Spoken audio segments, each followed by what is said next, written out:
দেওয়াল লিখন শুরু করলো সাগর ব্লকের বিজেপি কর্মীরা।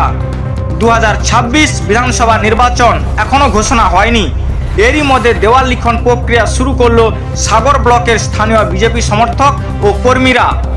আগামী বিধানসভা নির্বাচনে ভারতীয় জনতা পার্টির সংগঠনকে আরও মজবুত ও সুসংগঠিত করতে মরিয়া কর্মীরা।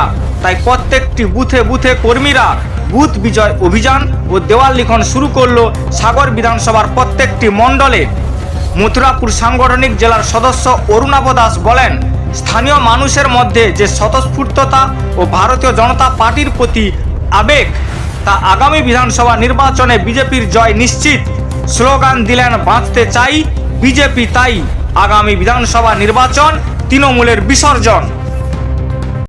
এখনো পর্যন্ত নির্বাচন ঘোষণা হয়নি, আপনাদের ক্যান্ডিডেটও ঘোষণা হয়নি দলের পক্ষ থেকে, আপনারা দেওয়াল লিখন শুরু করে দিলেন।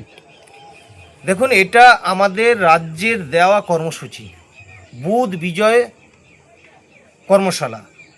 এই কর্মসূচিতে আমরা সারা পশ্চিমবাংলাতে প্রত্যেকটা জায়গায়, প্রত্যেকটা মণ্ডলে, প্রত্যেকটা বুথে দেখতে পাবেন আমরা ভারতীয় জনতা পার্টির কর্মীরা এই বুথ বিজয় কর্মসূচিতে আমরা দেয়াল লিখনে কাজ শুরু করেছি। নির্বাচন তো ডিক্লেয়ার হয়নি জানি, কিন্তু আমরা ভারতীয় জনতা পার্টি সাংগঠনিকভাবে আমরা কিন্তু কাজ শুরু করে দিয়েছি নির্বাচনের লক্ষ্যে।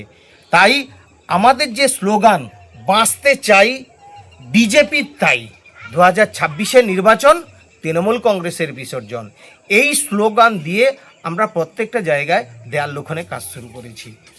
আর তৃণমূল কংগ্রেস 2026 নির্বাচনে সত্যি সত্যি পশ্চিমবাংলা থেকে বিদায় নেবে।